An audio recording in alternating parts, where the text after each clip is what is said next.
Transforming Families with Randy and Leslie, the podcast where we delve into the heart of what truly matters, our families. Healthy families make healthy societies. I'm Randy. And I'm Leslie. We're diving deep into the powerful insights of Dr. Randy's groundbreaking book, The Family Legacy: Shaping Culture from the Inside Out. Hear inspiring stories and strategies to transform your family.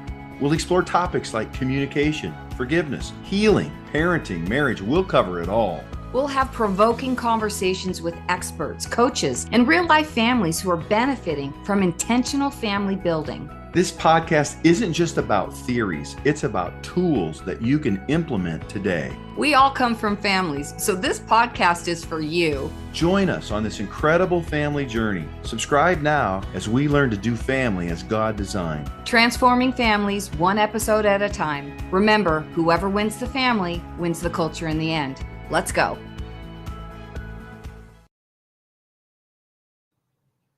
Welcome back, everybody, to Transforming Families with We're Randy back. and Leslie. I'm Leslie. I'm Randy.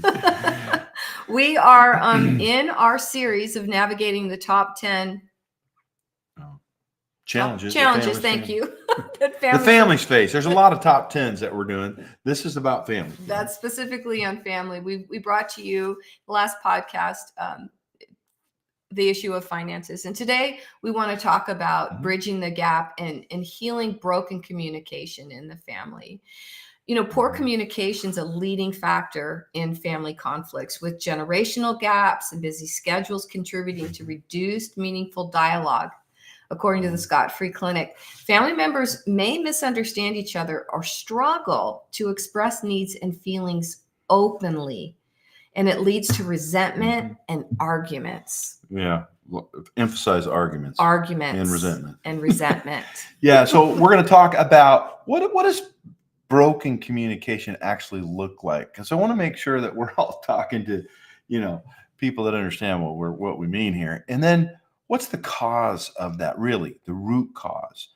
And then finally, we're going to give some solutions, practical solutions by the end of our talk about how to improve communication. And listen, we were talking earlier in preparation for the podcast that, it's kind of communication is really like the issue, because you can plug and play. It's like same song, different verse. Yeah. It could be about finances. It could be about family. It could be about school choice. It could be about where to go to church. It could be about any topic, as we understand where communication really comes from. Yeah. And how to have effective and good communication. If we learn the basic model, you can plug in any topic, any issue, and you can communicate effectively about it, which is really what we want to get to. Yeah. And remember, it's out of the heart speaks the mouth. And so in every situation, let's say I come to Randy and I'm like, hey, the holidays are coming up here and we need to have a conversation about your family coming over. My family? Well, why don't we talk about my family? Why don't we talk about your family? Well, your mother's the one who got drunk last year. Yeah, but do you know how much money we spent on your family last year compared to my family? Well, it's because your family's a bunch of cheapskates. Well, thanks a lot. Well, that's just great. You know what? Forget it. I'm so tired of having No, you want to talk about it. Let's just talk about it. No, I don't want to talk about it. No, I'm done. I'm walking away. We've got six different family outings we have to go to because of all of the mess we got in our family. Not talking to you about this. So, here we go again. Another time. You just don't want to talk about it. When are we going to talk about it? Does that sound familiar, guys? Now, we're making this up. We don't actually have this, but we know this is real. And is this even beginning to sound remotely familiar? The thing is what happens in communication. Let's talk about this first. In actual communication, by the study, University of California, Berkeley had a study a number of years ago. It's one of the most quoted studies. In communication, you know how much the percentage of actual communication, what's conveyed from one person to another, how much of that percentage-wise is actually the words that are used? Anybody know? What is it? 7%. Only 7% are the actual words. What do you think the biggest biggest communication is in part of communication is, you know what it is? Tone of voice. I think it's 37%. The biggest single. This is a great example. We talk about this in family school and in our video series, but just listen to the difference of this. Tony, take out the trash. I'm Tony. Whether I'm Tony girl or Tony boy, I'm immediately on hyper alert. The tone of voice is just like, oh, I'm in trouble. Like all of a sudden the adrenaline is just been rushed into my bloodstream, and I am shaking and I am upset. Same words. Hey, Tony, take out the trash.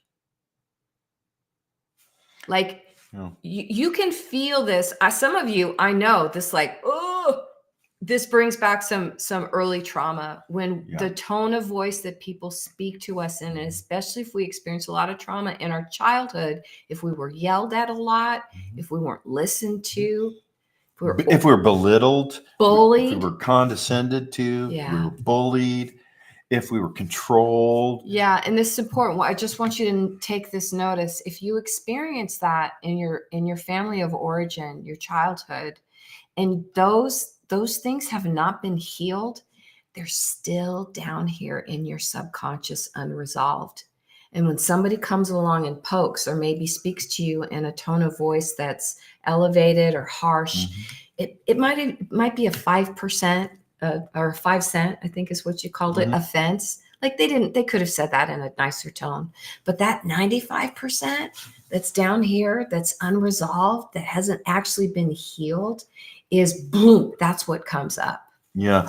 And that's one of the causes, which we're going to get to the other ones in a moment. But, poor communication, broken communication, sound like this. It's the silent treatment. How about that one? Right? You just avoid your partner, your mom, your dad, your sibling. I'm just not going to talk to them. There's the polar opposite. I'm going to punish them with not talking. Yeah. So just like being yelled at and tone of voice can create all kinds of anxiety in a child, silent treatment can do the same thing. Yeah. We work with a lot of families, and they just ignore the kid. Just ignore them. They're having a temper tantrum, or just ignore them. Yeah. That sends a whole other set of messaging if it's not stored in a kid's heart. Yeah. And here's broken communication. You have constant arguments, constant conflict, and it comes out, same song, different verse. Yeah. There's just going to be we see things so different. Oh, you see things like your family. Well, you see things like your family. Well, it's your upbringing. It's your upbringing, and pick the issue. It's going to be pretty much the same, rinse and repeat argument.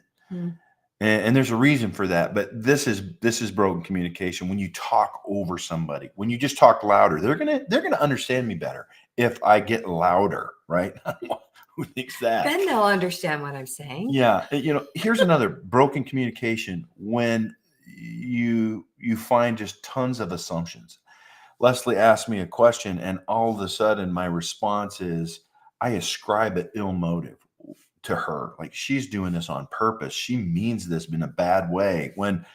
Right? And that that communication is broken when those things happen. And like Leslie said at the top of the show, our hearts overflow out of our mouths, and communication happens, but it's two-way. Not only does out of my heart do I speak things, but it's my heart that is the decoder for how I hear things. Yeah, so important, guys. So it really is a heart issue when it comes to miscommunication. Now,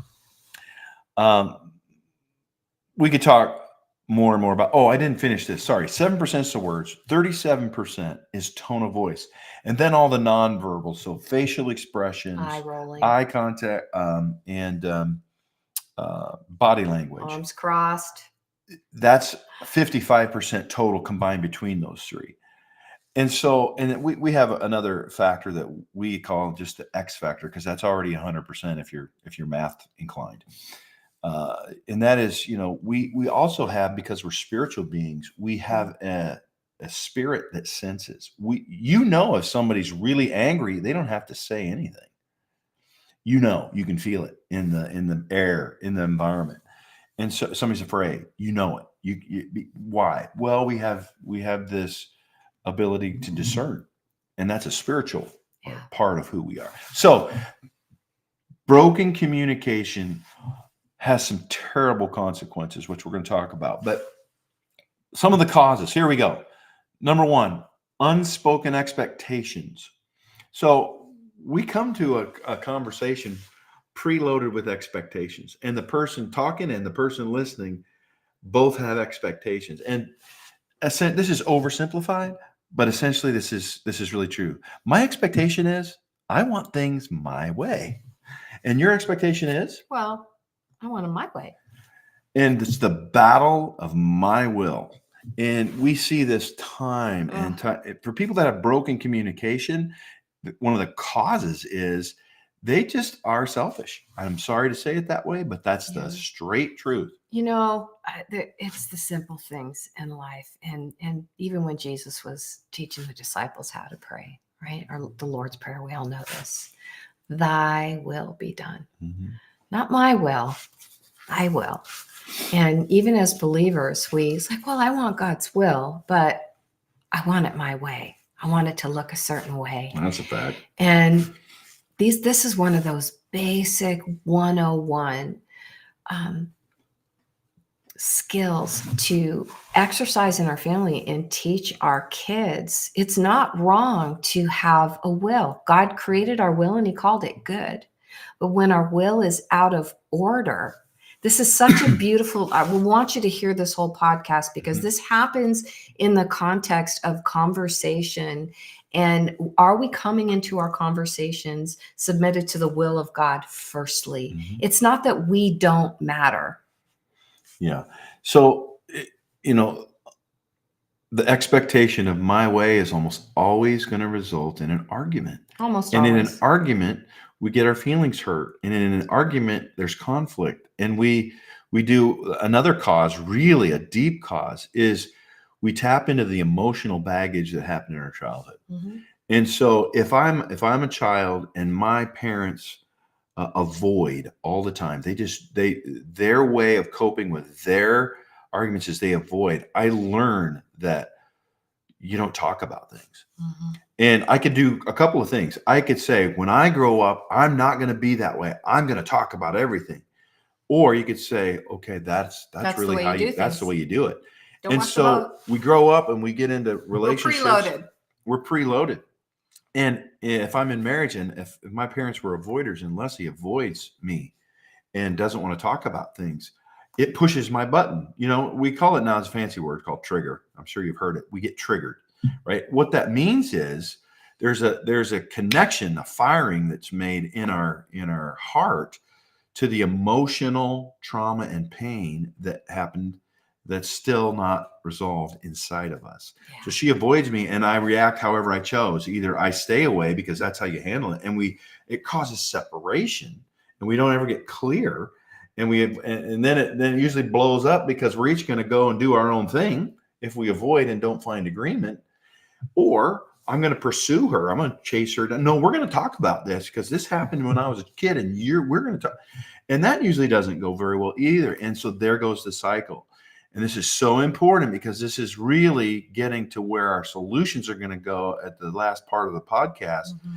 It's the healing of our heart issues and the emotional baggage that really unlock our ability to have good communication. Yeah. So then, we'll talk more of this when we come back from the break today about how to get out of this cycle. Yeah. I mean, obviously assumptions are always a big problem. I have a pre-wired idea of how things are going to be. And I use a word that's connected to my pre-wired thinking. So, when I say, hey, yeah, let's, we need to buy a car. Let's buy a car. I'm already thinking in my budget, in my practicality, in whatever I'm thinking. Well, Leslie, she likes to drive fast. She's a race car driver. I mean, she's literally pre-Formula One, NASCAR. She's driven so we have very different ideas. So I'm thinking, well, we could get a family sedan or something, good gas mileage. She's like, man, what about an Audi or a BMW or something that we can drive? And now neither one of us are right or wrong. My point is this: we have assumptions about everything. And unless we get clear and we're able to recognize our own assumptions and submit them, the Bible's full of stuff like serve one another, submit to one another, right? Bear one another's burdens, treat others as they're more important than you. And so assumptions are typically right. And those assumptions are, I'm assuming that you don't care about what I want. Yeah. But really what it comes down to more times than not, this is that will, it's preferences. I prefer to drive fast. It's just a preference. Yeah. It's not a need. No. Right. So, but if he pushes back hard and I'm operating from this place of I'm doubling down, this is what I want because I'm right. I work hard. It's my money too. Yeah. I get. Like you guys can see how this happens. Broken communication. Here's another reason why. Just the stress of life and external pressures, right? There's often times where we're short. We have a short fuse, we snap, and it really isn't about what's going on in the moment. It's because there's just a whole lot of pressure going on. Accumulation of the day or weeks or months sometimes. And unresolved stress and pressure will always find its way out. You blow up a tire too much and it's going to pop. And without resolving pressure, we pop. and we might not pop on the issue at hand, but it's going to be ugly and it's going to be a challenge. Not only that, differences in communication styles. Some people are extroverts. We are both. You notice how elevated and how quickly we talk and how that's just us, right? But that's not everybody. No. And there's not a right or a wrong in your communication style. Some people are very introverted. They're very thoughtful. They're very methodical in their thought processes. And people that are super extroverted, we can sometimes really never be able to receive the gold in some of our more introverted, introspective family members, whether those are spouses or children, because we won't slow down enough to communicate. Communication is a two-way street. Yeah. And finally, before we go to break, technology and really distractions are a huge underminer of good communication.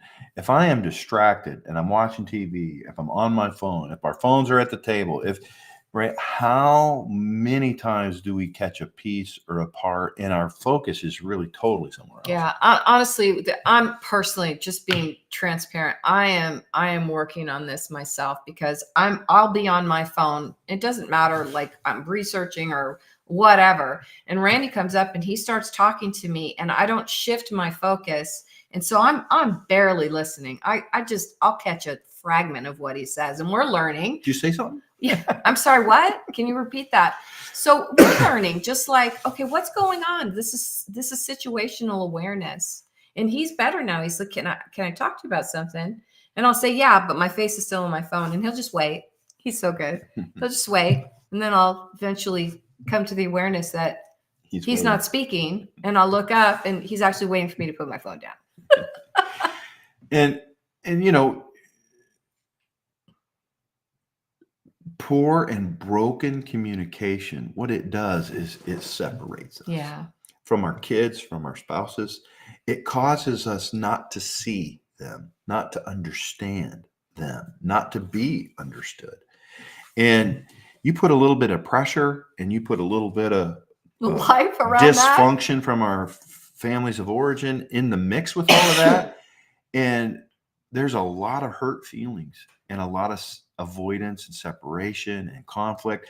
That's broken communication. And then it just regurgitates itself into the next. And however our children, survive that, whatever they tell themselves about resolving conflict or communication or how marriage, they're going to have a lot of the very same struggles. And so we come back, we're going to talk about how do we actually break the cycle and get to the heart and train our children to do the same. We'll be right back after this. Feeling disconnected from your spouse or children? Do you want to create a home filled with love, joy, and purpose? In this fast-paced, crazy world, it's easy to lose sight of what truly matters: your family. The Family School is here to guide you on this incredible journey based on Dr. Randall Bixby's best-selling book, The Family Legacy: Shaping Culture from the Inside Out. The Family School provided us with the tools and strategies to build a healthy family culture.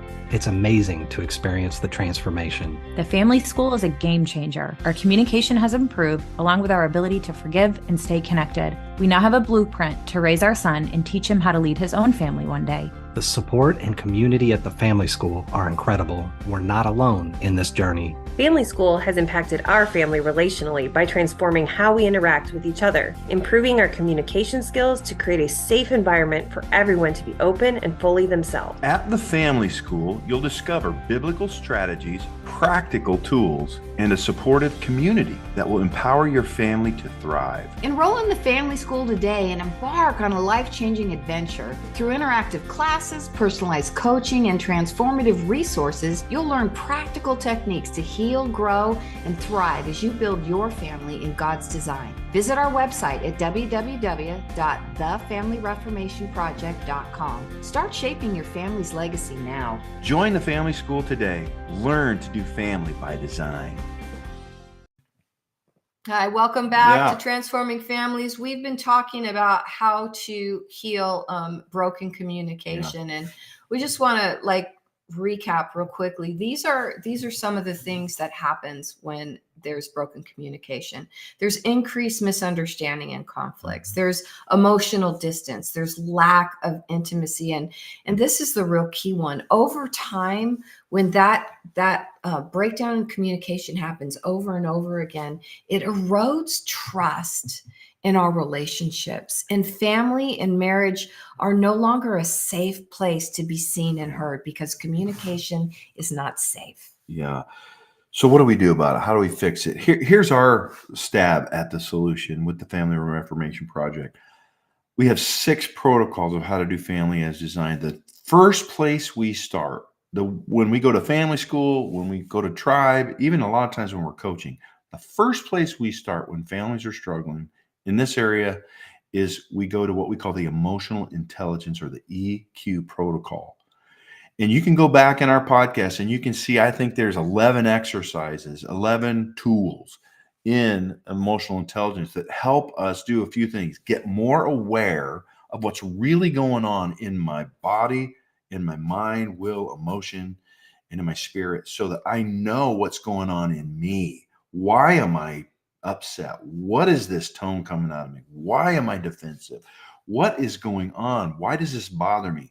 And I also grow in my ability to understand that in Leslie, or my child, and then I'm able to take that information and be able to have more effective conversations and connections. And so the real tool that we teach, there's a number of them, but the one I really want to highlight today in the few minutes we have left is called empathetic listening. The empathetic listening tool. You think, well, communication is about talking. Well, it's more about listening. It is about talking, but it's more about listening. And so empathetically, what's empathy? Empathy we define as walking in another person's shoes with full understanding. That's from my dad. It's a good one. In other words, when I am listening to my spouse or my child speak, number one, I am not talking. I am silent. Number 2, I'm not distracted. Number 3, I am listening from a place where I am choosing to be curious and understand, not to we call it, we have 6 ways of automatic listening, and they are deep, and you'll recognize them. I'm not going to go deep into them. I'm going to mention them, but go back to the empathetic listening tool. Number 1 way is automatic listening. All 6 ways are automatic, meaning I'm pre-programmed. That's how I just default naturally listen. Number 1 is what we call agree disagree. That's where I'm listening to my spouse, but I'm really listening to my own thoughts in my head about what I think about. Do I disagree with it, or do I agree with it? What am I going to say next? You might be in this if you interrupt a lot, or if you just cannot wait. In that second there's a moment of silence, you're interjecting your thinking. instead of being quiet and being silent and being curious and open and really listening to the tone, to the body language, to the eyes, to the words. It's not just the words. To just only 7%. What and not even only that, but what is the emotion behind what's being communicated right now? Why is it so important to and from a place of wanting to walk in their shoes with full understanding. Here's a second default way. It's what is it? Agree, disagree. It's let's say another one is personalizing, where someone is my spouse or my child is talking and they're talking about a random thing, but I'm hearing it in such a way that, what are they saying about me? What's wrong with me? They're actually talking about me here. They're upset. They're not upset with that other person. They're upset with me because I do the same thing. And my attention and focus is on, again, my own thoughts and feelings instead of truly understanding the other. Another one, the third one is already know it or fit. What's that one? Oh my gosh, this is when somebody's speaking and you literally shut off listening to them because they'll say something like, I already know this. I'll tell you what, in my corporate days on those weekly meetings, they were so boring to me, right? And so somebody would be speaking at the weekly meeting and I'd turn off. I'm like, oh gosh, they're going to be talking about, procedures and blah, blah, blah again. And so I'm somewhere else in my head. I'm completely not listening because I already know what they're going to talk about. Yeah. Or I may even, if a slightly varied version of that is, I'm listening only enough to pick out something I don't know. Yeah. If I have a little bit of interest, and again, the point is, all you folks as a listener in these automatic ways, it's all about yourself. It's not about the other person. Then there's the accurate, inaccurate. This is listening from a place of, is the actual words, I mean, literally the grammar, the definitions, the concepts, are they accurate or inaccurate? This is the analytical mind, that there is a right way and a wrong way on everything. And I know I'm the arbiter of the right way and the wrong way. And I'm not listening to really understand or walk in their shoes. And I'll discount what you're saying. If there's one word that's misspoken or out of context, I'm just gonna disregard everything you have to say on this subject. Yeah. That's in the extreme. But those of us out there that can listen that way, you know who you are. Then there's the way that I call it the resignation, the Eeyore. Oh well, nothing's gonna change. Your lips are moving, but nothing's different. That's the. This doesn't even affect me. I don't care. Resignation, it doesn't matter. I don't care about what you're saying. I care about me, and go ahead and keep talking. I don't care. So now those are all automatic default, and all of those ways are really bad ways of listening. So the key to really healing broken communication is to be able to govern yourself, self-control, fruit of the Spirit, so that we can shift into this intentional place of empathetic listening where I'm quiet inside. My focus is not on me.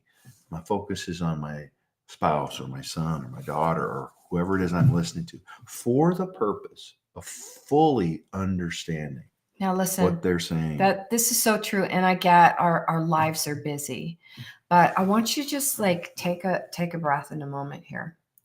And when this type of thing happens, it happens from time to time. I get it. We're distracted. We're busy. But when it happens repeatedly over and over and over again, it does send messaging to the people that we profess we love the most. When little Johnny or Susie comes running into the house after school and they want to tell you all about this picture that they drew, and they're so excited and they have this whole story, and you're in the middle of doing the dishes or you're in the middle of a project or a report, and you're just like, oh, that's sweet, honey. And you're working away and you're not looking in your child's eyes. You're not present with them. And again, this is not to put any condemnation on parenting. We get it. We know there's a lot of pressures. But listening, if you get anything out of this podcast, I want you to get this. Listening to another human being, especially our family members, from a place of empathy and giving somebody your full attention is one of the most honoring and respectful and dignified things we can do for each other. is to give our full attention and our heart coming from a place of, you matter. I want to hear what you have to say. I want to understand what you're saying because I care about you. Yeah. This cannot be overemphasized enough. God gave us 2 ears and 1 mouth, so we would listen twice as much as we talk. Yeah. Maybe even more. And it's so good what you're saying, Leslie, because when you honor a person, you're actually then able to receive the gift that they carry. Yeah. That's another scriptural principle, biblical principle. It also communicates how valuable they are to you, that you put your own thoughts just to the side for a moment. Not that yours don't matter. There's time for you to share too. Yeah. But listen, I want to say one last thing before we go. And that is, there are different things in the way that we show up in life that are magnifiers. They're like magnifying glasses. So money is a magnifier. What do I mean? Well, money is one way to just magnify whatever's in my heart. Yes. Because if I have a desire to do something in my heart, one of the ways I can make that desire happen is through money. Well, communication's the same way. Communication, especially what I say, is a magnifier of what's going on in my heart. Meaning, out of the overflow of my heart, the mouth speaks, is what Scripture says. So when my tone and my body language and my word choice and my facial expressions are communicating far louder than my words, if I'm condescending or belittling, or if I'm being critical or bullying, it is going to come through. And it's not just in my words, it's from my heart. And so how we communicate, how we listen, how we speak, how we spend our money, those are magnifiers of what is inside of us. And this is the distinction of all of our work at the Family Reformation Project. We don't want to just modify behavior. Don't do that. Do this. Don't feel that way. You can't tell somebody how to feel. Come on. But what we can do is learn how God designed us and how he designed marriage and how he designed family and parenting so that we can do it his way. Yeah. And these are the tools that we bring. Join us in our family tribe. Learn how to do family as God designed. Come to family school. Bring family school to your church. Why? Because it will revolutionize your household for generations. And how goes the family, goes the culture, guys. That's the fact. It starts with us. It's not an easy turnaround, but there is a way. There is a way. Yeah. And remember, whoever wins the family wins the culture in the end. We'll see you next time. That wraps up another inspiring episode of Transforming Families with Randy and Leslie. We hope that today's conversation has left you feeling empowered and equipped to take action. Remember, transforming families begins with transforming ourselves. Let's be intentional, loving, and persevere. You're not alone. We're right here with you. We believe Proverbs 24:3. Wise people are builders. They build families, businesses, and communities. Through intelligence and insight, their enterprises are established and endure. Thanks for joining us today. We encourage you to stay connected with us on social media, join our email list, and learn more about our resources and classes at the Family School by visiting thefamilyreformationproject.com. Remember to subscribe, share with your loved ones, and spread the word about transforming families. We'll see you on our next episode. And remember, whoever wins the